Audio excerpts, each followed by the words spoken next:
Ibu menjalani ujian. Insya Allah nanti soalnya mudah-mudah biasanya beliau bikinkan ada 20 soal biasanya saja. Insya Allah 20 soal. Nanti akan ada lembar jawab dan juga soalnya yang akan dibagikan ke peserta sekalian Insya Allah. Terus setelah ada ujian kurang lebih mungkin 10 menit atau 15 menit saja. Setelah itu ada bedah soal dan juga tanya jawab. Nah mungkin nanti diseling-seling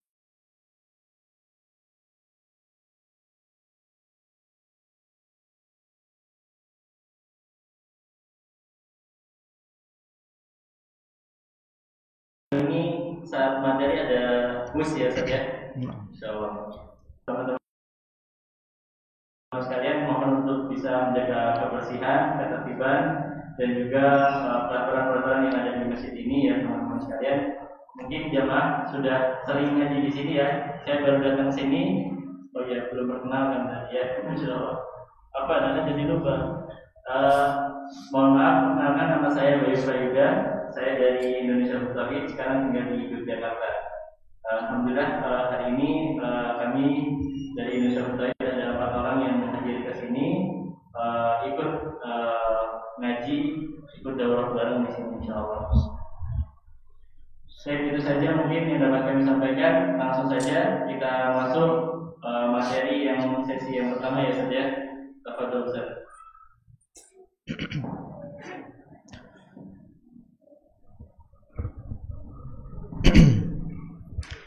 Assalamualaikum warahmatullahi wabarakatuh. Innal hamdalillah nahmaduhu wa nasta'inuhu wa nastaghfiruh wa na'udzu billahi min shururi anfusina wa sayyiati a'malina may yahdihillahu fala mudilla lahu wa may yudlil fala hadiyalah wa asyhadu an la ilaha illallah wahdahu la syarika lah wa asyhadu anna Muhammadan abduhu wa rasuluh. Allahumma salli wa sallim ala Sayyidina Muhammad wa ala alihi wa sahbihi ajma'in, amma ba'd. Alhamdulillah, kita panjatkan puji syukur kepada Allah Subhanahu wa taala yang telah memudahkan kita untuk menuntut ilmu syar'i, mengamalkan sabda Nabi Muhammad sallallahu alaihi wasallam, "May yuridillahu bihi khairan yufaqihuhu fid din." Barang siapa yang Allah kehendaki kebaikan untuknya, maka Allah akan berikannya pemahaman agama. yakni pemahaman agama yang lurus, pemahaman agama yang sahih, yang kemudian diikuti dengan pengamalan terhadap ilmu agama dan pemahaman tersebut.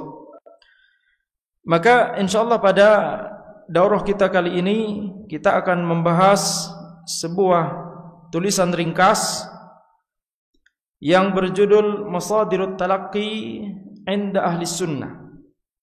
Sumber pengambilan ilmu, sumber pengambilan akidah menurut Ahlus Sunnah. Tulisan yang ringkas ini ya, ini masuk dalam bidang akidah dan ini adalah salah satu pondasi yang harus kita ketahui, harus kita pahami kalau kita ingin memiliki akidah yang lurus. Sebagaimana ya, ketika kita menginginkan sesuatu maka kita harus selain bertawakal kepada Allah Subhanahu wa taala, kita juga harus berusaha untuk memiliki akidah yang lurus. Satu-satunya cara adalah dengan menuntut ilmu syar'i. Baik. Maka tawakkulan ila Allah taala wa 'ala Allah fatawakkalu in kuntum mu'minin, ya, hanya kepada Allah lah kalian harus bertawakal jika kalian itu beriman. Kita ya dengan bertawakal kepada Allah, insyaallah kita akan bahas tulisan ringkas ini. Kita mulai dari perkataan penulis, Bismillahirrahmanirrahim. Alhamdulillahilladzi nazzala al-kitaba tibyanan likulli syai' wa huda wa rahmatan wa busyra lil muslimin. Bismillahirrahmanirrahim, dengan menyebut nama Allah yang Maha Pemurah lagi Maha Penyayang. Alhamdulillahilladzi nazzala al-kitaba tibyanan likulli syai'. Segala puji hanya bagi Allah yang telah menurunkan Al-Quran untuk menjelaskan segala sesuatu, wahuda dan petunjuk, warahmah wabusra lil muslimin dan juga sebagai rahmat dan kabar gembira bagi kaum muslimin. Maka ini kalimat ini diambil dari ayat firman Allah Subhanahu wa taala, wa nazzalna 'alaikal kitaba tibyanan likulli syai' wa huda wa rahmatan wa busyra lil muslimin. Kami turunkan kepadamu wahai Muhammad Alkitab, yakni Al-Qur'an, tibyanan likulli syai' sebagai penjelas terhadap segala sesuatu, wa huda dan sebagai petunjuk, wa rahmah dan sebagai rahmat, wa busyra ya lil muslimin dan sebagai kabar gembira bagi kaum muslimin. Maka ini ya kita lihat matan ini diawali dengan sebuah kalimat yang diambil dari firman Allah Subhanahu wa taala untuk mengingatkan kita bahwa kalau kita ingin mencari tahu bagaimana akidah yang lurus itu, maka kita harus pertama kali yang harus kita ingat untuk kita ambil ya ilmu dari sana itu adalah Al-Qur'an. Kenapa? Karena Al-Qur'an adalah at-tibyan likulli syai', penjelas terhadap segala sesuatu, penjelas terhadap seluruh yang dibutuhkan oleh seorang hamba, seluruh yang dibutuhkan oleh setiap manusia untuk mencari kebahagiaan di dunia dan di akhirat, maka Al-Quran itu telah menjelaskan semuanya. Maka kita lihat Al-Quran juga sebagai selain penjelas sebagai petunjuk. Maka jelas di sini hubungannya kita mempelajari Al-Quran dalam rangka untuk mencari petunjuk darinya. Dan menjadikan Al-Quran sebagai petunjuk tidak cukup kalau Al-Quran tersebut hanya dibaca, tidak cukup kalau Al-Quran tersebut hanya dihafalkan, tetapi harus dipahami maknanya, ditadabburi maknanya, dibaca penjelasan, penafsiran para ulama tentangnya. Itulah ya usaha yang benar kalau kita mau menjadikan Al-Quran sebagai petunjuk. Wa rahmatan wa busyra lil muslimin, ya, dan sebagai rahmat dan kabar gembira bagi kaum muslimin. Maka ini sifat-sifat Al-Quran disebutkan ada 4. 2 telah kita bahas, penjelas terhadap segala sesuatu, petunjuk, kemudian yang ketiga adalah rahmat, sebagai rahmat bagi ya kaum muslimin bahkan kepada seluruh semesta alam. Dan ini jelas ya melihat kita, yakni kalau kita melihat bagaimana hukum-hukum yang ada di dalam Al-Quran yang kemudian juga dijelaskan oleh Nabi Muhammad SAW, maka seluruh hukum yang ada di dalam Al-Quran dan As-Sunnah itu adalah rahmat bagi manusia. Seluruhnya adalah maslahat, walaupun sebagian orang menganggapnya sebagai madarat. Akan tapi kalau kita melihat hakikatnya secara objektif, maka sesungguhnya semua hukum yang ada di dalam Al-Quran itu adalah maslahat, adalah rahmat. Wa busyra, ya, kabar gembira bagi kaum muslimin. Maka ini menunjukkan adanya yakni harapan bahwa setiap kaum muslimin diberikan kabar gembira oleh Allah Subhanahu wa taala, yakni Al-Quran itu tidak hanya berisi petunjuk, tidak hanya berisi perintah dan larangan, akan tetapi juga berisi balasan kepada orang yang melaksanakan perintah dan menjauhi larangan tersebut. Ini diantara keadilan Allah Subhanahu wa taala, bahkan ini diantara bentuk sifat kedermawanan Allah. Ya. yakni Allah Subhanahu wa taala bisa saja cuma memerintahkan dan melarang, akan tapi tidak memberikan balasan sama sekali. Bisa saja, akan tetapi Allah Subhanahu wa taala Maha Adil dan sekaligus juga Maha Dermawan. Wa arsala Muhammadan syahidan wa mubasysyiran wa nadhira wa da'iyan ila Allah bi idznihi wa sirajan munira. Dan kemudian Allah Subhanahu wa taala itu juga telah mengutus Muhammad untuk menjadi saksi, pembawa kabar gembira, pemberi peringatan dan penyeru kepada agama Allah dengan izinnya dan untuk menjadi cahaya yang menerangi. Ini jelas diambil dari firman Allah Subhanahu wa taala, ya ayyuhan nabi, wahai nabi, yakni Nabi Muhammad sallallahu alaihi wasallam, inna arsalnaka syahida wa mubasysira wa nadhira.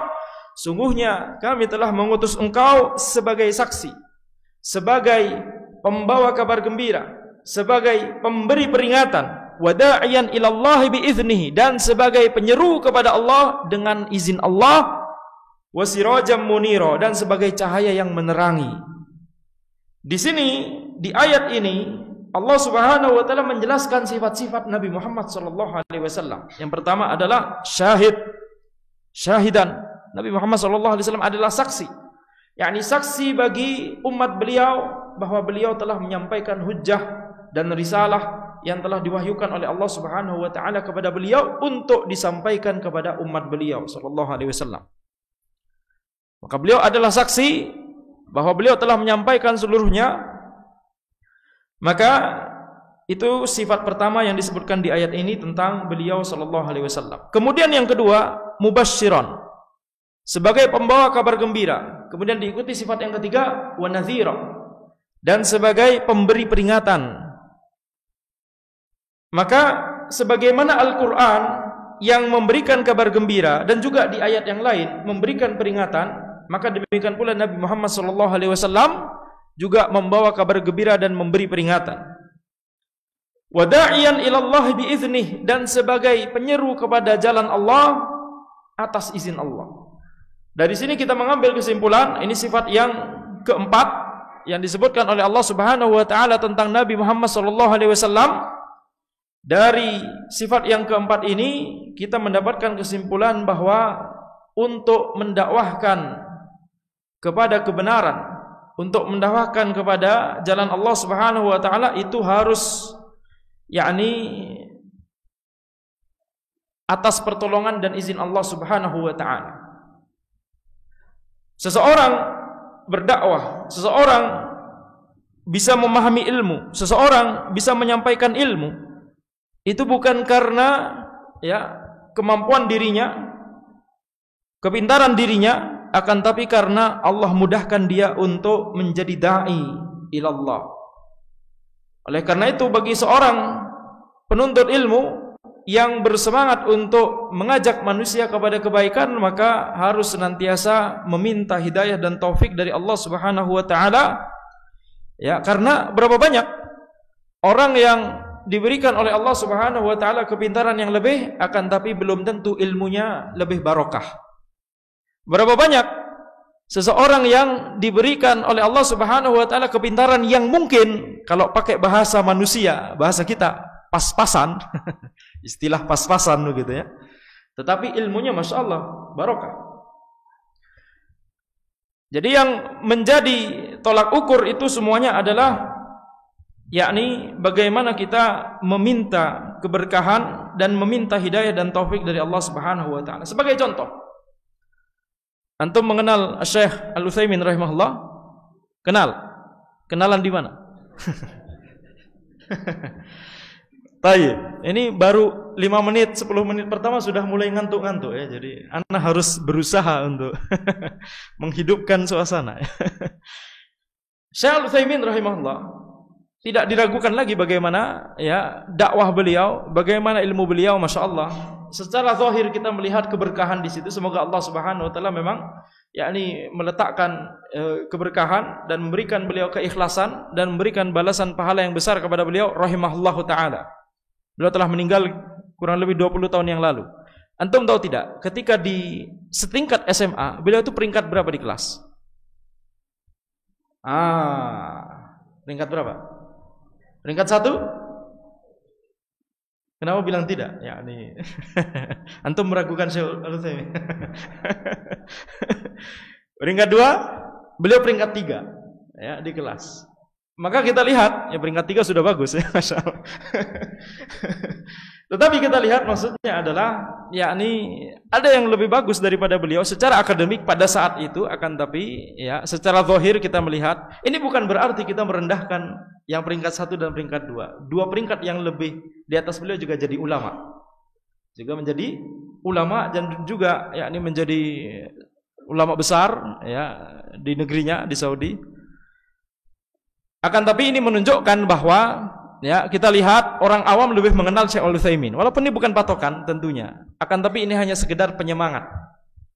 Bahwa walaupun misalkan seseorang diberikan pemahaman atau kepintaran yang kalau dibilang pas-pasan, akan tapi kalau dia senantiasa meminta kepada Allah Subhanahu wa taala, maka Allah akan memberikan dia taufik.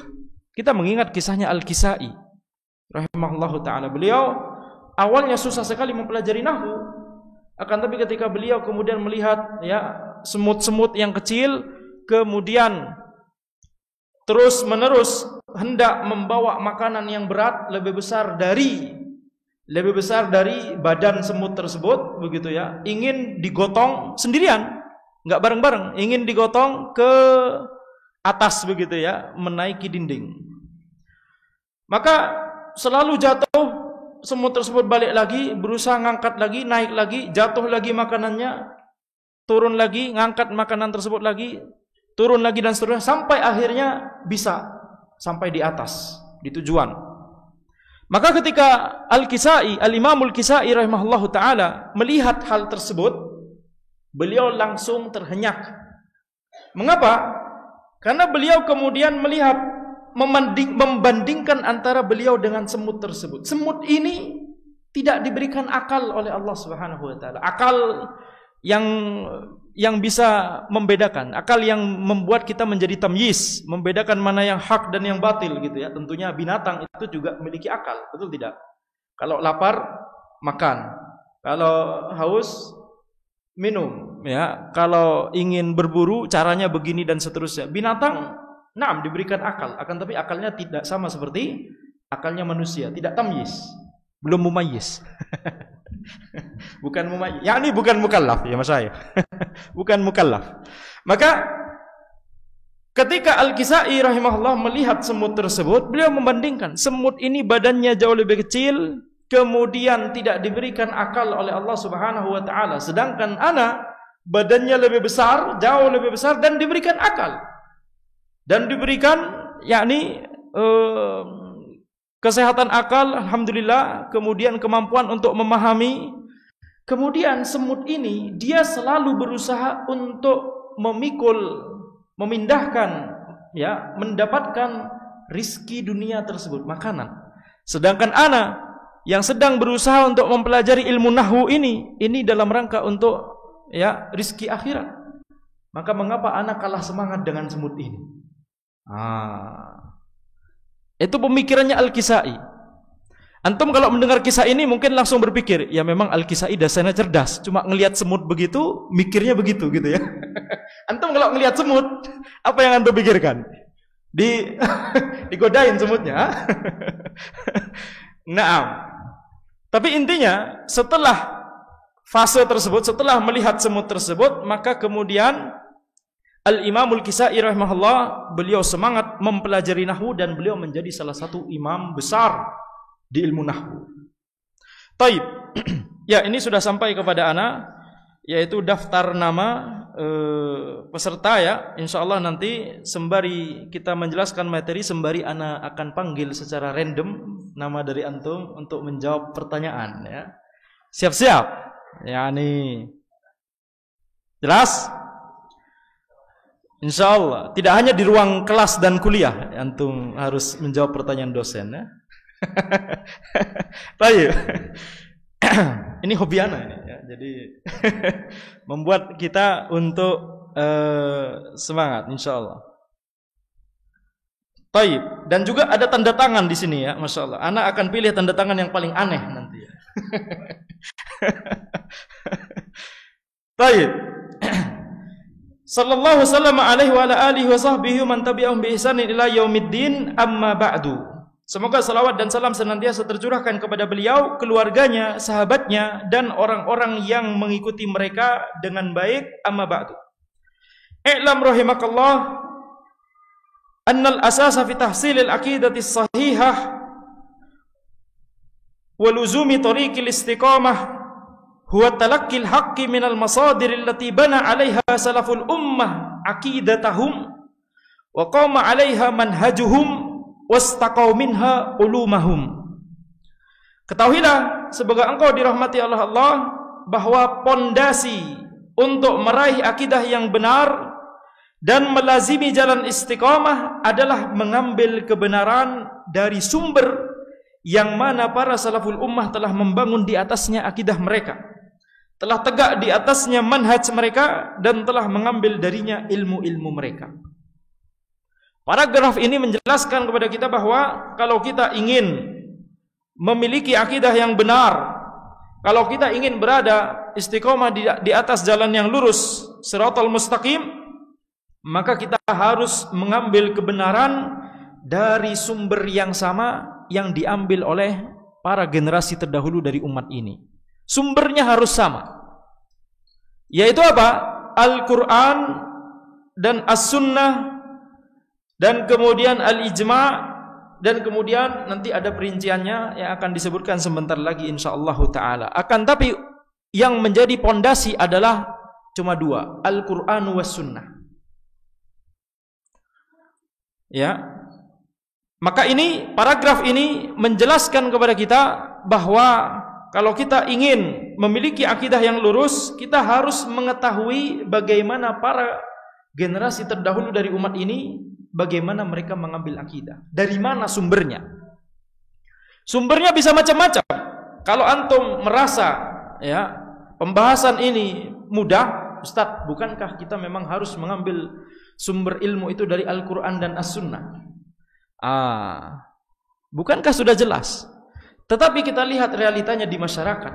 Ada sebagian orang misalkan mengambil ilmu dari ilmu ladunni. Ilmu ladunni apakah menjadi sumber ilmu? Yakni apakah bisa dijadikan sumber ilmu? Apakah para ulama generasi terdahulu dari kalangan sahabat, tabi'in dan tabi'in menjadikan ilmu ladunni sebagai sumber akidah mereka? Ya. Apa itu ilmu ladunni? Tanpa belajar sudah pintar. Betul tidak? Masya Allah. Tiba-tiba langsung dapat ilham dan wangsit. Ini hukumnya ini. Gitu ya. Maka ini, apakah ilmu ladunni bisa dijadikan sebagai sumber mengambil akidah? Jawabannya tidak bisa. Apakah mimpi bisa dijadikan sebagai sumber untuk mengambil akidah? Mimpinya wali ini loh. Ini bukan mimpi sembarangan. Ini mimpinya wali kutub. Tidak bisa. Ya, tidak bisa. Walaupun dalam mimpi tersebut bertemu dengan Rasulullah sallallahu alaihi wasallam, ya. Itu bukan hujjah. Taib. Karena kalau kemudian bertemu dengan Rasulullah sallallahu alaihi wasallam kemudian mendapatkan hukum baru, maka orang yang bermimpi tersebut menjadi termasuk golongan sahabat. Ya, antum ingin menjadi golongan sahabat? Ya, ini golongan sahabat di abad ke-15 Hijriah, tahun 1400-an Hijriah, ya. Baik. Di antara contoh lain misalkan sebagian orang menjadikan ajaran agama yang lain sebagai sumber akidah, sumber untuk mengambil ilmu. Sehingga apa? Tidak mau menikah, zuhud, benar-benar berlepas diri dari dunia. Kemudian tidak menghendaki dunia sama sekali, dan seterusnya dan seterusnya. Ini mengambil ajaran lain begitu ya sebagai sumber ilmunya. Maka ini adalah bahasan yang sangat penting yang harus kita pahami supaya kita memiliki akidah yang lurus. Sebagian orang yang lain menjadikan akal sebagai sumber akidah, sebagai sumber utama untuk mengambil akidah. Apakah ini cara yang benar? Itu yang akan kita pelajari di matan ini insyaallah taala. Famasadirut talaqqi 'inda ahli sunnati wal jamaati 'ala nau'ain. Maka sumber-sumber pengambilan ilmu menurut ahlu sunnah wal jamaah terdiri atas dua jenis. Ahaduhuma al-masdaranil asasiyani ar-ra'isiyani wa huma an-naqlus sahihu wa ijma'u ulama'il millah. Sumber yang pertama adalah sumber primer dan utama, yaitu nukilan yang sahih, yakni Al-Qur'an dan As-Sunnah, dan ijma' ulama. Jadi ini sumber, ada sumber primer dan ada sumber sekunder. Ada sumber utama dan ada sumber penguat. Sumber utama, sumber primer, kemudian terbagi menjadi dua. An-naqlus sahih, nukilan yang sahih minal Qur'ani was sunnah, dari Al-Qur'an dan As-Sunnah, kemudian ijma' para ulama. Kemudian sumber sekunder atau sumber penguat, ya, yang disebutkan oleh penulis di sini, watsani al-masdaranil muakkidanil muayyidan wa humal aqlus sarih wal fitratus salimah. Sumber sekunder dan penguat yaitu akal yang lurus dan fitrah yang selamat. Jadi sumber sekunder juga ada dua, akal yang lurus, al-aqlus sarih was sahih, ya, akal yang lurus dan sehat, wal fitratus salimah, dan fitrah yang selamat. Taib, apa yang dimaksud dengan sumber primer, sumber sekunder, sumber utama, sumber penguat, begitu ya? Sumber primer itu maksudnya adalah kita bisa menyimpulkan hukum atau keyakinan dari sumber primer tersebut. Kita bisa mencari mana akidah yang lurus, mana hukum dari sesuatu, apakah halal atau haram, dari sumber primer. Al-Qur'an, As-Sunnah, Ijma'. Ya. Ini kita bahasanya akidah, ya. Jadi kita fokus pada masalah akidah. Kita tidak melebar ke masalah fikih. Jadi kalau kita ingin mencari akidah yang lurus, maka akidah yang lurus itulah yang kemudian kita cari dari sumber utama, sumber primer, yaitu Al-Qur'an, As-Sunnah, dan Ijma'. Sedangkan sumber sekunder itu maksudnya adalah alat untuk memahami sumber primer. Alat yang kita gunakan untuk memahami sumber primer, sumber utama, adalah akal dan fitrah. Jadi dari paragraf ini kita mendapatkan kesimpulan bahwa akal itu adalah alat, bukan sumber primer. Apa konsekuensi kita menjadikan akal sebagai sumber primer? Ya, kalau akal dijadikan sebagai sumber primer, maka hanya dengan sekedar akal kita bisa, ya, menyimpulkan, oh, ini keyakinan yang benar dalam Islam. Secara independen, nggak perlu ada, ya, hujah dari Al-Quran atau As-Sunnah atau Ijma', tapi cuma dari sekedar akal bisa memunculkan suatu akidah tertentu, akidah yang baru misalkan. Ini tandanya berarti kita menjadikan akal sebagai sumber primer.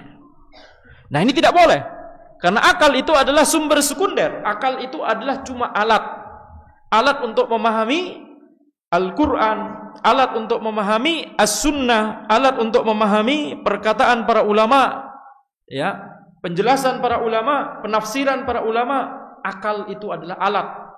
Sebagaimana fitrah kita juga adalah alat, tetapi bukan sumber utama. Sampai sini jelas bedanya? Baik.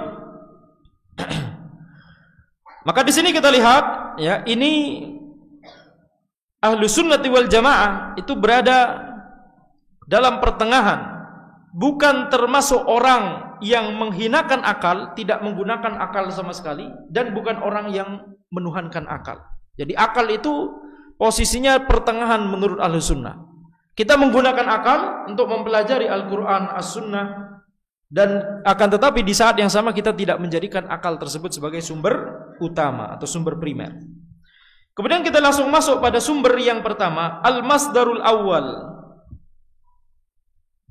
Ya, jadi di sini kita lihat, karena tadi sumber masdar talaki itu maksudnya sumber pengambilan ilmu, ya. Masdar talaki kita bagi menjadi dua kategori besar, sumber utama dan sumber penguat, ya, sumber primer dan sumber sekunder. Setiap dua ini kita sebutkan ada dua kategori berikutnya, gitu ya. Sumber utama ada nukilan yang sahih, yakni Al-Quran dan As-Sunnah, kemudian ijma'. Sedangkan sumber sekunder atau sumber penguat ada dua juga, yaitu akal dan fitrah. Sehingga total sebenarnya ada 4. Maka di sini penulis akan menyebutkan 4 sumber ini secara lebih terperinci. Beliau masuk dalam perkataan beliau al-masdarul awal, an-naqlus sahih minal Qur'anil Karim wa sunnatin Nabi sallallahu alaihi wasallam. Sumber yang pertama adalah nukilan yang sahih dari Al-Qur'anul Karim dan sunnah Nabi Muhammad sallallahu alaihi wasallam. Wal Qur'anu huwa kalamullah ta'ala. Al-Quran itu adalah kalamullah ta'ala al-munazzal ala rasulihi Muhammadin sallallahu alaihi wasallam, yang diturunkan kepada rasulnya Muhammad sallallahu alaihi wasallam, al-muta'abbad bitilawatihi, yang tilawahnya merupakan ibadah, al-mu'jiz bilafzihi, lafadznya mengandung mu'jizat, al-maktubu fil masahif, yang ditulis di mushaf, al-manqulu bitawatur, dan diriwayatkan secara mutawatir. Ini definisi dari Al-Quran. Maka kita lihat Al-Quran yang pertama disebut kalamullah. Jadi ini mengeluarkan kalam yang bukan kalamullah, kalamnya manusia, perkataannya manusia, ya, itu bukan Al-Quran. Perkataannya Nabi Muhammad sallallahu alaihi wasallam bukan Al-Qur'an. Perkataannya Jibril alaihissalam, yang itu memang perkataannya Jibril, itu bukan Al-Qur'an, ya. Terkecuali kalau Jibril menyampaikan wahyu Al-Qur'an. Nah, itu berarti itu sebenarnya adalah kalamullah yang kemudian disampaikan oleh malaikat Jibril alaihissalam. Al-munazzal ala rasulihi Muhammadin sallallahu alaihi wasallam. Al-munazzal, yang diturunkan. Maka ini berarti tidak mencakup kalamullah yang tidak diturunkan. Ada tidak kalamullah yang tidak diwahyukan atau diturunkan? Ada. Misalkan di dalam firman Allah Subhanahu wa taala, Allah Subhanahu wa taala berfirman, "Qul law kana al-bahru midadan li kalimati rabbi lanafidal bahru qabla an tanfada kalimatu rabbi walau ji'na bimithlihi madada." Ya. Katakanlah wahai Muhammad, seandainya laut itu menjadi tinta untuk menuliskan kalimat dari Rabbku, lanafidal bahru, maka akan habis air laut tersebut, qabla an tanfada kalimatu rabbi, sebelum kalimat Rabbku itu, ya, selesai dituliskan semua. Walau ji'na bimithlihi madada, walaupun kita datangkan air laut yang baru, tidak akan cukup untuk menuliskan kalamullah. Sekarang pertanyaannya, kalamullah yang Al-Quran bisa dituliskan semuanya tidak? Pakai tinta? Bisa, insyaallah. Ya. Antum ada yang pernah menuliskan Al-Quran sendiri dari Al-Fatihah hingga An-Nas pakai pulpen antum sendiri? Enggak pernah ada. Para ulama zaman dahulu kira-kira kalau mereka mau menyalin atau memiliki kitab, kira-kira mereka gimana? Fotokopi? Print? Belum ada, ya. Disalin oleh mereka. Bahkan termasuk mushaf, disalin. Kalau tidak bisa nyalin sendiri, maka bayar orang lain untuk menyalinkan. Tapi itulah caranya bagaimana para ulama di zaman dahulu itu mendapatkan kitab. Kalau di zaman ini gimana? Download ya Ustaz. download. Ya ini. Hah? Maktabah Syamilah, insyaallah. Naam. Maktabah syamilah yang membuat ilmu kita tidak syamilah. Karena kita menjadi manja, ya. Baik. Maka kalamullah itu, ya, banyak sekali. Contoh kalamullah yang lain adalah Taurat, Injil, itu juga kalamullah. Taurat yang masih asli, Injil yang masih asli, itu juga adalah kalamullah, tapi itu sama-sama kalamullah yang diwahyukan. Ya, ada kalamullah yang tidak diwahyukan, yaitu seperti, ya, yakni bagaimana ketika Allah berbicara, yakni berfirman kepada Musa, ya, wa kallamallahu Musa taklima, ya, itu juga kalamullah, akan tapi tidak, yakni dalam bentuk kemudian menjadi kitab suci begitu, ya. Nah, jadi yang dimaksud dengan Al-Quran kalamullah ta'ala al-munazzal, yang diwahyukan ala rasulihi Muhammad, diwahyukan kepada Rasulullah Nabi Muhammad sallallahu alaihi wasallam. Adapun yang diturunkan, diwahyukan kepada nabi-nabi sebelumnya, para rasul sebelumnya, seperti misalkan ya Taurat kepada Nabi Musa, Injil kepada Nabi Isa alaihi wassalatu wassalam, maka ini bukan termasuk Al-Qur'an. Jadi definisi ini ya membuat kita lebih spesifik ya. Jadi yang dimaksud dengan Al-Qur'an itu adalah kalamullah yang diwahyukan kepada siapa? Kepada Nabi Muhammad sallallahu alaihi wasallam. Al-muta'abbad bi tilawatihi, yang kemudian tilawahnya itu berupa ibadah, dan al-mu'jiz bilafzihi, ya, lafadznya itu adalah mukjizat. Kita bahas satu-satu. Al-muta'abbad bi tilawatihi ini mengeluarkan hadis qudsi, karena hadis qudsi itu juga kalamullah al-munazzal, diwahyukan kepada Rasulullah sallallahu alaihi wasallam. Ya, akan tetapi membaca hadis qudsi, tilawah hadis qudsi itu bukan merupakan ibadah tersendiri, begitu ya. Tidak sah kalau seseorang di dalam sholatnya setelah membaca surat Al-Fatihah tidak membaca surat pendek dari Al-Quran atau ayat dari Al-Quran, akan tapi kemudian baca hadis qudsi. Tidak sah, tidak boleh. Maka itulah bedanya antara hadis qudsi dengan Al-Quran. Jadi hadis qudsi itu adalah ma yudhifuhun Nabi sallallahu alaihi wasallam ila Allah taala. Apa-apa sebuah perkataannya yang disandarkan kepada Allah oleh Nabi Muhammad sallallahu alaihi wasallam.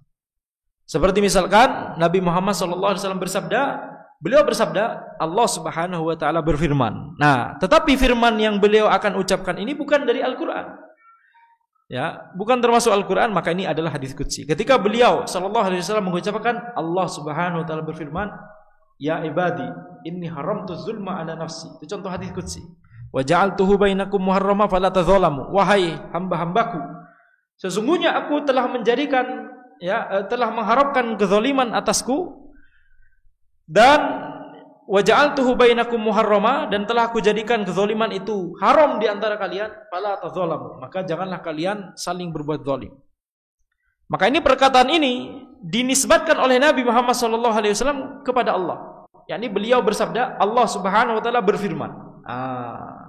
Ini namanya hadis qudsi. Pertanyaannya sekarang, makna hadis qudsi, maknanya itu dari Allah atau dari Rasulullah sallallahu alaihi wasallam? Makna hadis qudsi, kandungan yang di dalam hadis qudsi dari Allah atau dari Rasulullah sallallahu alaihi wasallam? Dari Allah atau dari Rasulullah sallallahu alaihi wasallam? Yang dari Allah angkat tangan. Yang menjawab dari Allah. Yang menjawab dari Rasulullah sallallahu alaihi wasallam lebih sepi. Ya, ini. Antum jawab dari Rasulullah, tapi kenapa enggak angkat tangan? Oh, angkat tangan ya. Nama antum saya. NIM-nya berapa? Gitu. Nanya NIM ya. Enggak ada NIM di sini. Taib. Antum kalau sudah ditanya NIM oleh dosen gimana kira-kira perasaannya? Ya, ini campur aduk ya. Taib. Makna hadis qudsi dari Allah Subhanahu wa taala. Bahkan tidak hanya hadis qudsi, seluruh hadis nabawi, ya, yang bukan hadis qudsi, yakni itu memang perkataannya Nabi, tapi maknanya dari Allah Subhanahu wa taala. Wa ma yantiqu 'anil hawa in huwa illa wahyun yuha. Ya. Nabi Muhammad sallallahu alaihi wasallam tidak berbicara dari hawa nafsu, akan tapi itu adalah wahyu yang diwahyukan. Akan tapi sekarang pertanyaannya, lafaz hadis qudsi itu dari Allah atau dari Rasulullah sallallahu alaihi wasallam? Lafaz hadis qudsi, lafaznya dari Allah atau dari Rasulullah sallallahu alaihi wasallam? Yang menjawab dari Allah angkat tangan. Yang menjawab dari Rasulullah sallallahu alaihi wasallam angkat tangan. Yang Allahu a'lam. La adri. Yang syak, ragu-ragu, wattirab, warraib. Para ulama berbeda pendapat dalam masalah ini. Ya, pendapat pertama, lafadznya dari Allah. Ini pendapat yang dipilih oleh misalkan Syekh bin Bas. Pendapat kedua, lafadznya dari Rasulullah. Ini pendapat yang dipilih oleh Syekh Al-Utsaimin. Para ulama memang beda pendapat, akan tapi para ulama telah menjelaskan tidak perlu kita berpanjang-panjang dalam masalah ini. Yang penting kita mengetahui bahwa hadis qudsi itu adalah hadis yang dinisbatkan oleh Nabi Muhammad SAW kepada Allah. Apa yang dimaksud dengan dinisbatkan? Maksudnya, sebelum mengucapkan kalimat itu, Nabi Muhammad SAW bersabda, Allah Subhanahu wa Ta'ala berfirman. Karena di banyak hadis yang lain, beliau langsung mengucapkan kalimat. Misalkan, innamal a'malu binniyat. Beliau tidak mengucapkan di awal, Allah Subhanahu wa Ta'ala berfirman. Langsung saja beliau mengucapkan, innamal a'malu binniyat. Bunyal Islamu ala khamsin. Dan seterusnya. Ya. Maka ini ya kita simpulkan berarti hadis qudsi itu adalah hadis yang maknanya dari Allah tapi lafadznya kemudian diperselisihkan oleh para ulama. Tapi kalau hadis yang lain, hadis nabawi yang lain selain hadis qudsi, maka maknanya dari Allah Subhanahu wa taala, lafadznya dari Rasulullah sallallahu alaihi wasallam. Baik. Nah sekarang Al-Quran tilawahnya itu merupakan ibadah. Sekedar tilawah Al-Quran itu sendiri adalah ibadah. Walaupun misalkan kita tidak mentadabburinya, bahkan walaupun misalkan orang tersebut tidak memahaminya. Contoh yang tidak memahami, orang yang memang tidak paham bahasa Arab, cuma baca Al-Quran. Anak kecil baru bisa belajar Al-Quran, ya, belajar Iqra sedikit demi sedikit, kemudian baca Al-Quran, belum paham maknanya, tetapi sekedar tilawahnya sendiri itu merupakan amalan ibadah. Dan itulah yang disyaratkan untuk dibaca di dalam sholat, ya. Adapun hadis qudsi ataupun hadis nabawi yang lain, maka tilawahnya bukan merupakan ibadah, tetapi membacanya, mempelajarinya yang merupakan ibadah. Beda. Mempelajari hadisnya yang merupakan ibadah, termasuk dalam amalan menuntut ilmu secara umum, begitu ya. Tetapi tilawahnya sendiri itu bukan ibadah. Kalau yang kita baca adalah, yang kita tilawahi adalah hadis qudsi ataupun hadis nabawi. Taib. Jadi antum harus bedakan ya, apa yang dimaksud dengan tilawahnya dan apa yang dimaksud dengan mempelajarinya. Ini beda. Taib.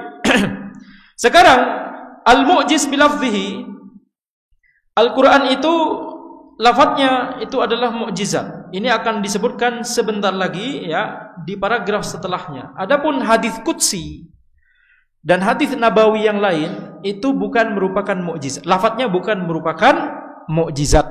Apa yang dimaksud dengan mukjizat? Inilah yang kemudian disebutkan oleh penulis di paragraf setelahnya. Beliau membawakan beberapa ayat ya. Qala Allah Ta'ala tahaddiyan lil ladzina kafaru. Ya. Allah Subhanahu wa taala berfirman menantang orang-orang kafir. Kulla in istama'atil insu wal jinnu ala ayyatu bimithli hadzal qur'ani la ya'tuna bimithlihi walau kana ba'duhum li ba'din dhahira. Allah Subhanahu wa taala berfirman, katakanlah sesungguhnya jika manusia dan jin berkumpul untuk membuat yang serupa Al-Qur'an ini, niscaya mereka tidak akan dapat membuat yang serupa dengan dia, sekalipun sebagian mereka menjadi pembantu bagi sebagian yang lain. Jadi lafaz Al-Quran tidak bisa ditiru setelahnya. Ya.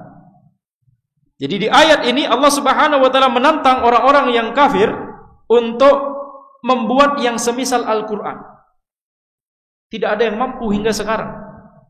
Ini di antara mukjizat yang bisa kita lihat bahkan di zaman ini. Biasanya mukjizat para nabi dan rasul itu hanya bisa dilihat pada zaman itu. Mukjizatnya Nabi Musa alaihissalam, ya, terbelahnya laut merah. Apakah bisa dilihat oleh kita sekarang? Tidak bisa. Hanya bisa dilihat oleh orang-orang di zaman beliau. Kalaupun misalkan di zaman beliau, misalkan, ini diantara hikmah Allah, misalkan, bagaimana kalau di zaman itu ada video, kamera? Kamera. Kemudian sehingga peristiwa terbelahnya Laut Merah tersebut bisa dilihat oleh kita di zaman ini, betul tidak? Kira-kira kita bakal tetap, kira-kira semua orang akan tetap meyakini bahwa ini memang benar, ini Nabi Musa adalah nabi yang diutus oleh Allah Subhanahu wa taala. Kira-kira bakal meyakini tidak? Tidak akan. Kenapa? Masih ada argumen ini editan, editan, rekayasa, ya. Bumi bulat aja Dibilang rekayasa, ya. Yang datar itu bumi, yang bulat itu tahu bulat. Bumi itu bulat ya masa ya. Taib. Yang menjawab, yang berpendapat bumi itu datar siapa? Langsung anak coret ya. Di kuliah fisika dasar yang anak ajarkan, kalau ada mahasiswa yang mengatakan bumi itu datar, sini tak catat NIM-nya, langsung nggak lulus. Ya. Diktator ya. Tayo. Ini ayat yang pertama, bagaimana tantangan Allah Subhanahu wa taala menantang orang-orang yang kufur kepada Allah. Ayat berikutnya Allah Subhanahu wa taala berfirman, am yaquluna taqawwala bal la yu'minun. Ataukah mereka mengatakan dia, yakni Nabi Muhammad, membuat-buatnya, yakni membuat-buat Al-Qur'an. Bal la yu'minun, sebenarnya mereka itu yang tidak beriman. Fal ya'tu bihaditsin mithlihi in kanu shadiqin. Maka hendaklah mereka mendatangkan kalimat yang semisal Al-Qur'an itu jika mereka orang-orang yang benar. Di ayat ini kembali Allah Subhanahu wa taala menantang untuk mendatangkan yang semisal Al-Qur'an seluruhnya. Di ayat berikutnya Allah Subhanahu wa taala berfirman, am yaquluna iftarah qul fa'tu bi asyri suwarin mithlih muftariyatin wa da'u man istata'tum min dunillahi in kuntum shadiqin. Ya. Di ayat ini Allah Subhanahu wa taala berfirman, bahkan mereka mengatakan Muhammad telah membuat-buat Al-Qur'an itu. Katakanlah wahai Muhammad, kalau demikian datangkanlah 10 surat yang dibuat-buat yang menyamainya, yakni menyamai Al-Qur'an. Panggillah orang-orang yang kamu sanggup selain Allah jika kamu memang orang-orang yang benar. Di ayat ini Allah menantang tidak seluruh Al-Qur'an, akan tapi cukup 10 surat saja. Dan tidak ada yang bisa menjawab tantangan ini. Padahal orang-orang kafir Quraisy, yakni orang Arab di zaman itu, orang Arab secara umum, tidak hanya orang-orang Quraisy, di antara hal yang mereka memiliki keunggulan itu adalah bahasa mereka. Mukjizat para nabi dan rasul tadi telah kita sebutkan, mukjizat para nabi dan rasul sebelum Nabi Muhammad SAW hanya bisa dilihat oleh kaum mereka saja, tidak bisa dilihat oleh bahkan keturunannya sendiri, keturunan kaumnya Nabi Musa tidak melihat terbelahnya Laut Merah, cuma kaum yang membersamai Nabi Musa langsung. Apalagi sampai akhir zaman tidak ada bekasnya lagi, tidak bisa dilihat lagi. Tapi kalau mukjizatnya Nabi Muhammad SAW ya Al-Qur'an ini, Al-Qur'an yang ada di mushaf, yang bisa kita pegang sekarang dan bisa kita baca dan bisa kita hafalkan, itu adalah mukjizatnya Nabi Muhammad SAW. Mana mukjizatnya? Mukjizatnya ada di dalam kandungan maknanya dan di dalam lafadznya. Kandungan maknanya jelas. Kalau kita memperhatikan Al-Qur'an tidak ada kontradiksi. Kalau kita memperhatikan Al-Qur'an, kandungan Al-Qur'an semuanya mengandung maslahat dan tidak ada yang madarat. Itulah yang kemudian mukjizat dari Al-Qur'an secara kandungan maknanya. Lafaz dari Al-Qur'an, nah ini yang dibahas di ayat-ayat ini. Lafaz Al-Qur'an tidak bisa ditiru. Kalau antum melihat Shakespeare, karya Shakespeare, antum tahu Shakespeare? Tahu Shakespeare? Tahu? Tidak tahu? Sekarang tidak tahu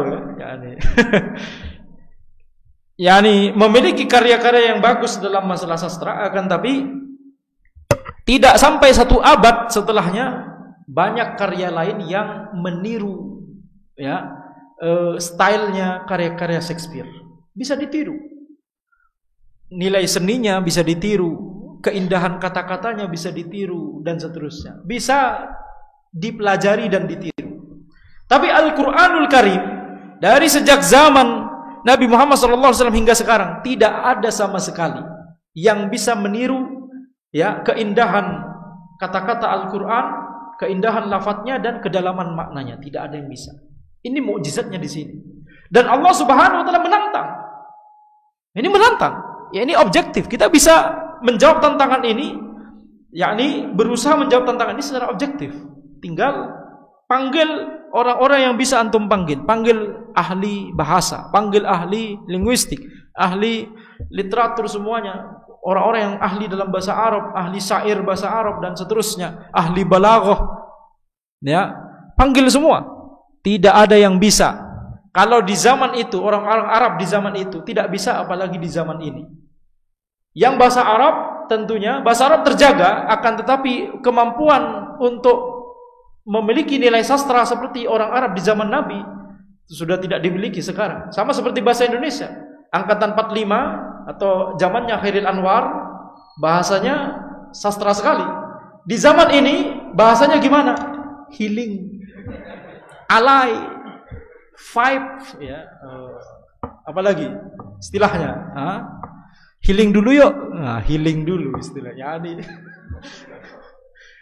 Hancur bahasa Indonesia ya.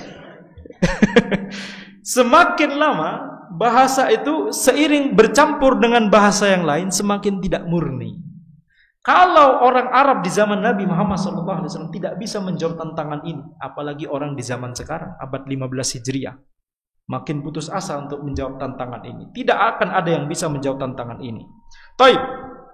Kemudian Allah Subhanahu wa taala berfirman, "Wa in kuntum fi raibin mimma nazzalna ala abdina fa'tu bi suratin min mithlih wa da'u syuhada'akum min dunillah in kuntum shadiqin."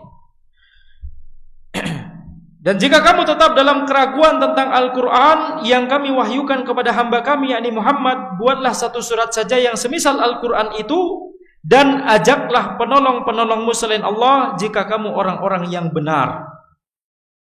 Maka di sini Allah Subhanahu wa taala menurunkan tantangannya, buatlah satu surat saja. Buatlah satu surat saja, dan ternyata bahkan tidak ada yang bisa membuat surat terpendek di Al-Quran apa? Surat terpendek. Inna a'tayna kal kautsar. Inna a'tayna kal kautsar. Maka cuma 3 ayat, tetapi tidak ada yang bisa meniru surat terpendek tersebut. Apalagi surat yang paling panjang, Al-Baqarah, makin tidak akan bisa menirunya.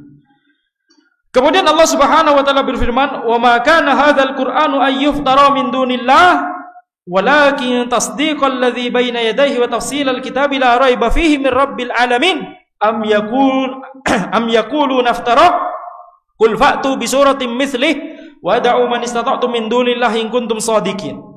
Di sini Allah Subhanahu wa taala kembali menantang, tidaklah mungkin Al-Qur'an ini dibuat oleh selain Allah. Akan tapi Al-Quran itu membenarkan kitab-kitab yang sebelumnya dan menjelaskan hukum-hukum yang telah ditetapkannya, tidak ada keraguan di dalamnya.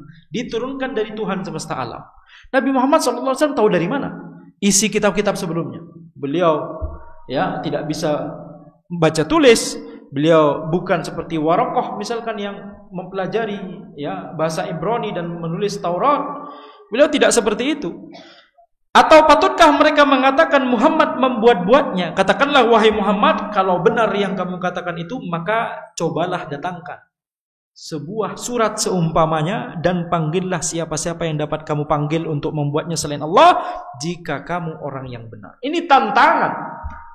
Kalau antum dikatakan agama itu tidak bisa dibuktikan, tidak ilmiah, tidak seperti sains bisa dibuktikan, agama bisa dibuktikan. Agama Islam bisa dibuktikan kebenarannya secara ilmiah. Gimana? Ini jawab tantangan ini. Antum bisa berusaha. Antum bisa panggil ahlinya ahli, intinya inti, core of the core. Panggil itu. Nukleusnya nukleus. Tahu kan? Ahlinya ahli, intinya inti, core of the core. Anda nggak paham maknanya apa itu? Ahlinya ahli itu Syekhul Masyayikh. Ustazul Asatidzah. Ustadznya Asatidzah, Syekhnya Masyayikh. Maka ini bisa dibuktikan. Kalau antum memang ingin membuktikan, jawab tantangan ini. Tidak perlu membuktikan kita ingin melihat malaikat secara langsung. Nggak bisa, memang nggak mampu. Kita ingin melihat surga neraka secara langsung, mati dulu. Tidak mampu di dunia ini melihat surga dan neraka secara langsung. Bahkan tidak langsung tidak bisa terbayang. Maka itulah di antara bagaimana Allah Subhanahu wa taala hendak menetapkan bahwa Islam ini adalah agama yang ilmiah, diberikan kesempatan. Antum penasaran, antum ragu, maka jawab tantangan ini. Kalau nggak bisa, ya, maka ya antum harus mengakui bahwa Al-Quran ini dari Rabbul Alamin. Kemudian Allah Subhanahu wa taala berfirman, "Afala yatadabbarunal Qur'an walau kana min indi ghairillahi lawajadu fihi ikhtilafan katsira." Baik. Yani Allah Subhanahu wa taala berfirman, "Afala yatadabbarunal Qur'an." Apakah mereka itu tidak memperhatikan, tidak mentadabburi Al-Qur'an? Walau kana min indi ghairillah, kalau seandainya Al-Qur'an itu dari selain Allah, lawajadu fihi ikhtilafan katsira, maka sungguh mereka akan mendapati perselisihan, kontradiksi yang banyak di dalam Al-Qur'an. Jadi kalau Al-Qur'an ini buatan dari Nabi Muhammad SAW, maka tidak hanya bisa ditiru, ya, seperti karya-karya manusia yang lain pasti akan bisa ditiru, tapi juga pasti akan kita menemukan kontradiksi dan pertentangan yang banyak di situ. Dan itu tidak kita temukan di Al-Qur'an. Ya, maka ini menunjukkan bahwa Al-Qur'an itu dari Allah Subhanahu wa taala Rabbul Alamin. Dan kalau kita lihat, Al-Qur'an diturunkan kepada Nabi Muhammad SAW selama 20 tahun lebih, dalam periode 20 tahun lebih. Betul tidak? Dalam periode yang selama itu, stylenya Al-Qur'an tidak berubah. Tidak ada kontradiksi dan stylenya tidak berubah.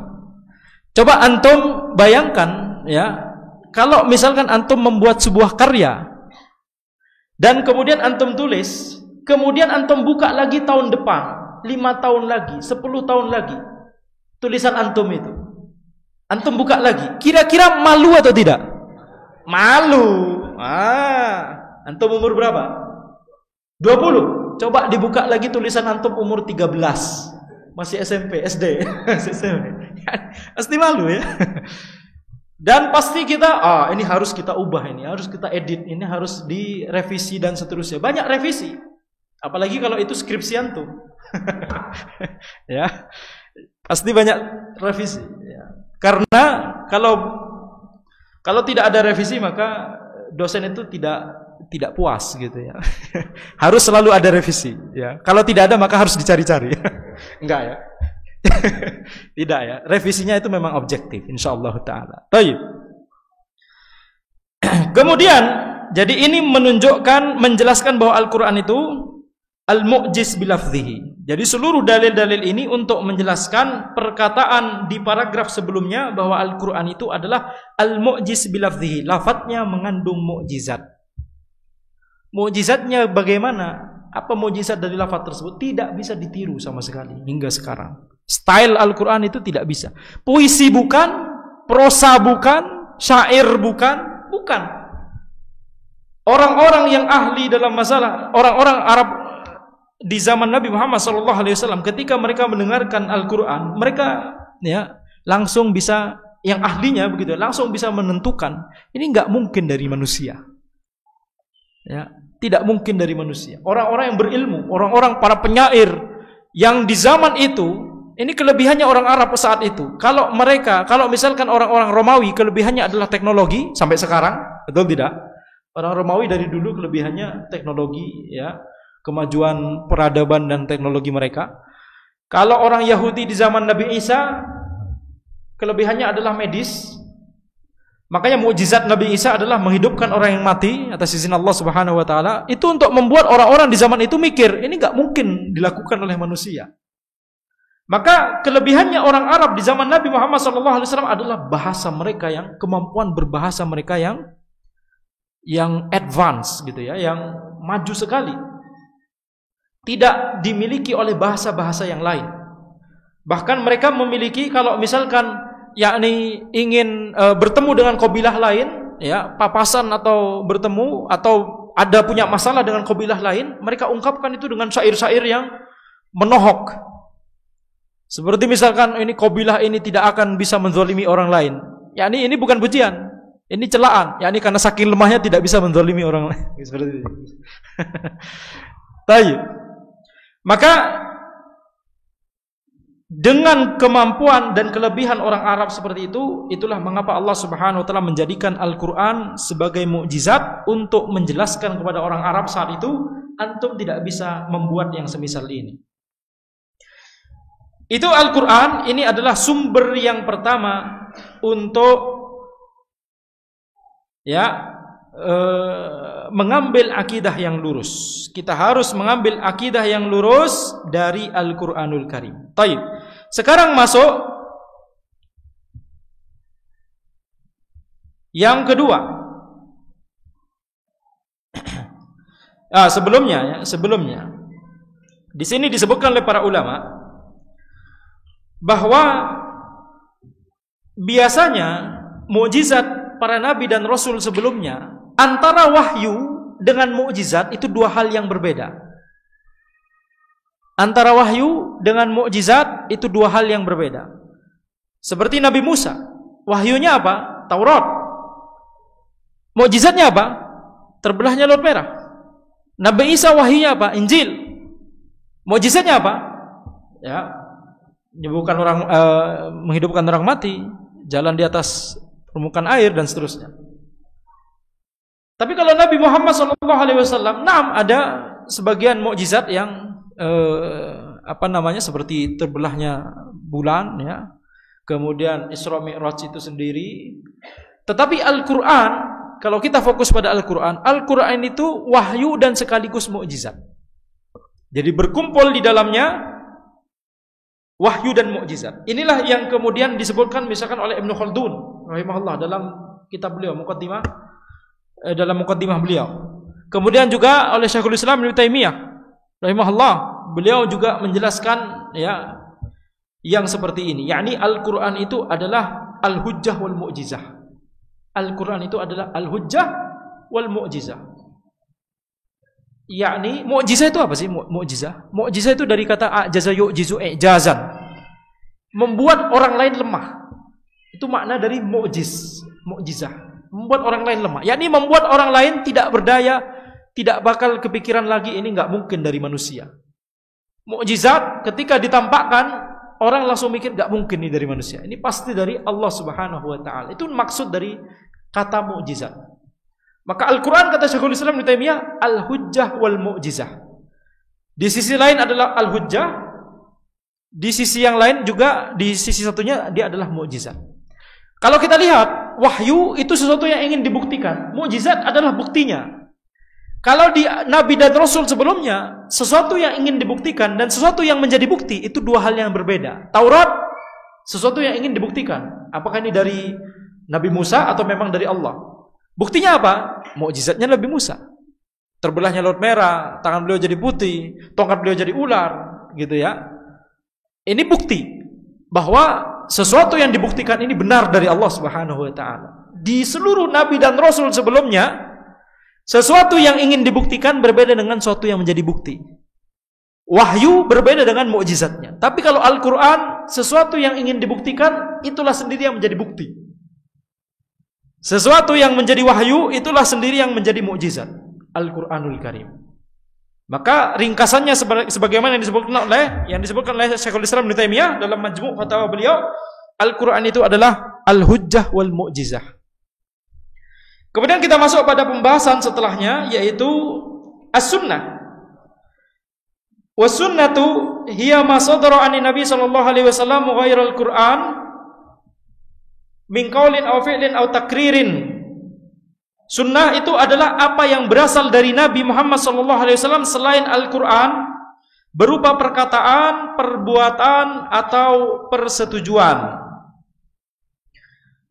Maka di sini kita lihat, ya, ini rincian dari sunnah. Sunnah yang berupa perkataan, misalkan apa? Innamal a'malu binniyat. Man kadziba alayya muta'ammidan falyatabawa maq'adahu minan nar. Ya, barang siapa yang berdusta secara sengaja atasku atau tentangku, maka siapkanlah kursinya dari neraka. Ini perkataan Nabi Muhammad SAW. Ini sunnah yang berupa perkataan beliau, sunnah qauliyah. Sunnah bisa juga berupa perbuatan beliau, seperti misalkan hadis-hadis yang membicarakan tentang tata cara wudu Nabi Muhammad SAW. Ya, diceritakan oleh sahabat bahwa beliau melihat Nabi Muhammad SAW berbuat begini. Itu perbuatan beliau. Berarti ini sunnah fi'liyah. Sunnah Nabi yang berupa perbuatan Nabi Muhammad SAW. Itu juga termasuk sunnah Nabi. Perbuatan beliau termasuk sunnah Nabi. Dan sunnah juga berupa takririyah. yakni persetujuan Nabi Muhammad SAW. Contoh yang populer seperti misalkan ketika Nabi Muhammad SAW tidak protes ketika Khalid ibn al-Walid makan apa? Makan dop. Ya, maka ini sunnah takririyah. Jadi itu yang dimaksud dengan sunnah. Kemudian penulis berkata, wahiyya ala thalathati anwa'. Sunnah itu terdiri atas 3 jenis. Ahaduha an takuna muqarriratan wa muakkidatan lima jaa fil Qur'an.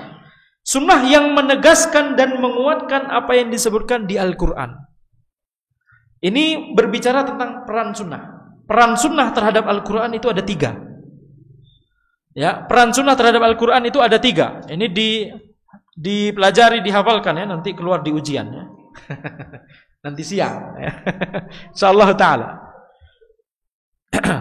Yang pertama adalah menegaskan dan menguatkan apa yang disebutkan di dalam Al-Qur'an. Contohnya misalkan sabda Nabi Muhammad SAW, bunyal Islamu ala khamsin. Islam itu dibangun di atas 5 hal.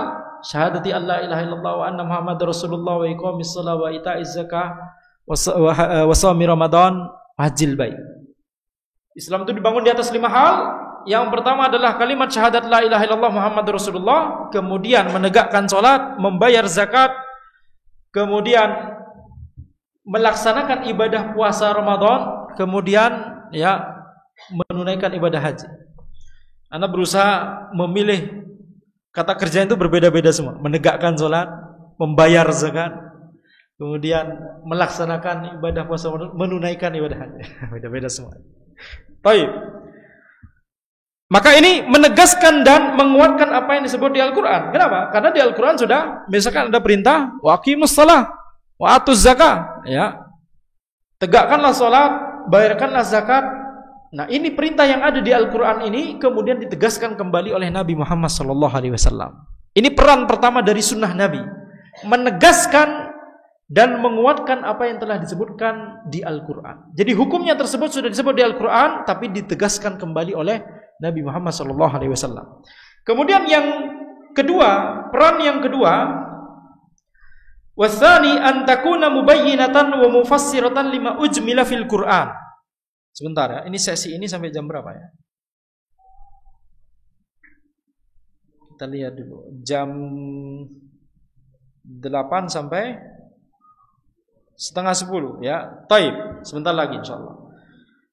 An takuna mubayyinatan wa mufassiratan lima ujmila fil Qur'an. Menjelaskan dan menafsirkan apa yang disebutkan secara umum di Al-Qur'an. Contohnya apa? Contohnya adalah tata cara sholat. Di dalam Al-Quran cuma diperintahkan wa aqimus shalah misalkan, ya, tegakkanlah sholat. Tapi bagaimana tata cara sholat? Itulah yang kemudian dijelaskan oleh Nabi Muhammad SAW, baik dalam perkataan beliau ataupun perbuatan beliau. Sehingga beliau bersabda, "Shallu kama ra'aitumuni usolli." Ya, sholatlah sebagaimana kalian melihatku sholat. Ini menjelaskan dan menafsirkan apa yang di Al-Quran. Jadi di Al-Quran tidak disebutkan rinciannya, sunnah Nabi yang kemudian menjelaskan rincian tersebut. Kemudian peran yang ketiga, watsalits an takuna musbitatan lima sakata anhul Qur'an. Yakni menetapkan apa yang tidak disebutkan di dalam Al-Qur'an. Menetapkan apa yang tidak disebutkan di dalam Al-Qur'an. Contohnya apa? Sabda Nabi Muhammad SAW, la yujma'u bainal mar'ati wa amatiha wala bainal mar'ati wa khalatiha. La yujma'u bainal mar'ati wa ammatiha wala bainal mar'ati wa khalatiha. Tidak boleh digabung antara seorang perempuan dengan bibinya, baik bibi dari sisi ayah ataupun dari sisi ibu. Ini enggak boleh ya dinikahi bersamaan. Menggabungkan di sini maksudnya menikahi secara bersamaan, istri pertama, istri kedua, begitu ya. Tidak boleh perempuan dengan bibinya, baik bibi dari ayah ataupun bibi dari ibu. Maka ini hukum ini tidak disebutkan di Al-Quran, akan tapi cuma disebutkan di sunnah Nabi Muhammad SAW, yakni di hadis tersebut. Ini 3 peran dari sunnah Nabi, ya ini harus kita yakni ingat-ingat. Taib, pembahasannya masih banyak, kita masih lanjutkan sedikit ya, sebelum kita, karena tadi mulainya agak terlambat ya. kita masuk pada perkataan berikutnya. Qala Allah Ta'ala fi wujubi tamassuk bil kitabi was sunnah. Setelah kita mengetahui tentang Al-Quran dan As-Sunnah, kita masuk pada dalil-dalil yang membahas tentang wajibnya untuk berpegang teguh terhadap Al-Quran dan As-Sunnah. Wajibnya mengambil ilmu, mengambil akidah dari Al-Quran dan As-Sunnah. Allah Subhanahu wa Ta'ala berfirman, ittabi'u ma unzila ilaikum min rabbikum wa la tattabi'u min dunihi awliya qalilan ma tadhakkarun. Allah Ta'ala berfirman, ikutilah apa yang diturunkan kepadamu dari Tuhanmu, yakni Al-Quran dan juga As-Sunnah, karena As-Sunnah juga wahyun yuha, wahyu yang diwahyukan. Dan janganlah kamu mengikuti pemimpin-pemimpin selainnya. Ya, amat sedikitlah kamu mengambil pelajaran daripadanya. Ini menunjukkan bahwa kita wajib untuk mengikuti Al-Quran dan As-Sunnah. Allah Subhanahu wa Ta'ala juga berfirman, wa ati'ullaha war rasul la'allakum turhamun. Taatilah Allah dan Rasul supaya kamu diberi rahmat. Allah Subhanahu wa Ta'ala berfirman, fa in tanaza'tum fi syai'in farudduhu ila Allahi war rasul in kuntum tu'minuna billahi wal yawmil akhir, dzalika khairu wa ahsanu ta'wila. Ya, kemudian jika kamu berlainan pendapat tentang sesuatu, maka kembalikanlah kepada Allah dan Rasulnya. Kembalikan kepada Allah, yakni kita harus menuju Al-Quran. Kembali kepada Rasulullah, yakni kita harus menuju sunnah Nabi Muhammad SAW. Jika kamu benar-benar beriman kepada Allah dan hari kemudian, yang demikian itu lebih utama bagimu dan lebih baik akibatnya. Allah Subhanahu wa Ta'ala juga berfirman, ya ayyuhalladzina amanu la tuqaddimu baina yadayillahi wa rasulih wattaqullaha innallaha sami'un alim. Wahai orang-orang yang beriman, janganlah kamu mendahului Allah dan Rasulnya, dan bertakwalah kepada Allah, sesungguhnya Allah Maha mendengar lagi Maha mengetahui. Jangan mendahului Allah dan Rasulnya, maksudnya adalah ketika kita sudah mengetahui hukum dari sesuatu dari Al-Quran dan As-Sunnah, kita tidak boleh mengedepankan akal kita, hawa nafsu kita. Ya, itu maksudnya janganlah mendahului Allah dan Rasulnya. Kemudian Allah Subhanahu wa Ta'ala berfirman, ayat-ayat ini berisi tentang ancaman terhadap orang yang bermaksiat dan menentang Allah dan Rasulnya. Ya, makanya di situ disebutkan di paragraf yang berbeda. Allah Subhanahu wa Ta'ala berfirman, "Wa may ya'sillaha wa rasulahu wa yata'adda hududahu yudkhilhu naran khalidan fiha wa lahu 'adzabun muhin." Dan barang siapa yang mendurhakai Allah dan Rasulnya dan melanggar ketentuan-ketentuannya, niscaya Allah memasukkannya ke dalam api neraka, sedang ia kekal di dalamnya dan baginya siksa yang menghinakan. Ini dalil ancaman. Allah Subhanahu wa Ta'ala juga berfirman, "Wa ma kana lil mu'minin wala mu'minatin idza qadallahu wa rasuluhu amran ay yakuna lahumul khiyaratu min amrihim. Wa may ya'sillaha wa rasulahu faqad dhalla dhalalan mubina." Tidaklah patut bagi laki-laki yang mukmin dan tidak pula bagi perempuan yang mukmin apabila Allah dan Rasulnya telah menetapkan suatu ketetapan, akan ada bagi mereka pilihan yang lain tentang urusan mereka. Yani tidak ada pilihan lain kalau sudah Allah dan Rasulnya menetapkan. Dan barang siapa yang mendurhakai Allah dan Rasulnya, maka sungguhlah dia telah sesat yang nyata. Dalil ancaman. Allah Subhanahu wa Ta'ala kemudian berfirman, "Dzalika bi annahum syaqqullaha wa rasulahu wa may yushaqiqillaha wa rasulahu fa innallaha syadidul 'iqab." Ketentuan yang demikian itu adalah karena sesungguhnya mereka menentang Allah dan Rasulnya, dan barang siapa yang menentang Allah dan Rasulnya, maka sesungguhnya Allah amat keras siksaannya. Jadi di paragraf sebelumnya, ayat-ayat yang memerintahkan kita untuk mengikuti Al-Quran dan As-Sunnah, di paragraf ini berisi ayat-ayat yang memberikan ancaman kepada kita kalau kita menyelisihi Allah dan Rasulnya. Kemudian di paragraf berikutnya Allah Subhanahu wa Ta'ala berfirman, "Qul in kuntum tuhibbunallaha fattabi'uni yuhibbukumullahu wa yaghfir lakum dzunubakum wallahu ghafurur rahim." Katakanlah wahai Muhammad, jika kamu benar-benar mencintai Allah, ikutilah aku, yakni ikutilah Nabi Muhammad SAW, niscaya Allah mengasihi dan mengampuni dosa-dosamu.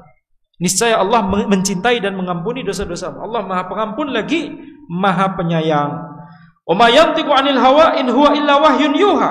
Allah Subhanahu wa Ta'ala berfirman, dan tiadalah yang diucapkannya itu, yakni Al-Qur'an, menurut kemauan hawa nafsunya. Akan tapi ucapannya itu tiada lain hanyalah wahyu yang diwahyukan kepadanya. Jadi di paragraf ini berisi ayat-ayat tentang status sunnah Nabi Muhammad SAW. Ya, perintah Al-Quran untuk mengikuti sunnah Nabi Muhammad SAW. Allah Subhanahu wa Ta'ala berfirman, "Fala wa rabbika la yu'minuna hatta yuhaqqimuka fima shajara bainahum, thumma la yajidu fi anfusihim harajan mimma qadaita wa yusallimu taslima." Ya, maka demi Tuhanmu mereka pada hakikatnya tidak beriman hingga mereka menjadikan kamu, yakni Nabi Muhammad SAW sebagai hakim terhadap perkara yang mereka perselisihkan.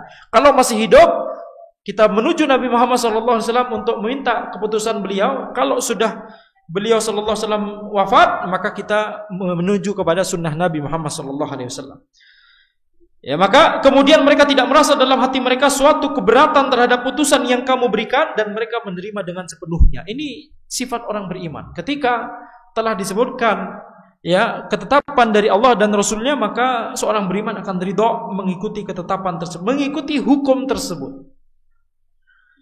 Wa qala ta'ala falyahdharil ladzina yukhalifuna an amrih an tusibahum fitnatun aw yusibahum adzabun alim.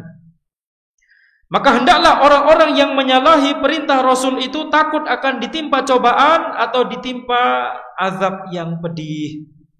Maka di sini kita mempelajari ya apa yang dimaksud dengan fitnah di sini. Cobaan di sini ya, maka hendaklah orang-orang yang menyalahi perintah Rasul itu takut akan ditimpa cobaan atau ditimpa azab yang pedih. Azab yang pedih itu hukuman di akhirat. Adapun cobaan, fitnah di sini adalah ya azab di dunia. Apa yang dimaksud dengan fitnah di sini? Yang dimaksud adalah ketika seseorang menganggap sesuatu yang baik jadi buruk dan menganggap sesuatu yang buruk jadi baik. Kita baca lagi ayatnya. Falyahdharil ladzina yukhalifuna an amri. Berhati-hatilah, waspadalah orang-orang yang menyelisihi perintah Rasulullah sallallahu alaihi wasallam.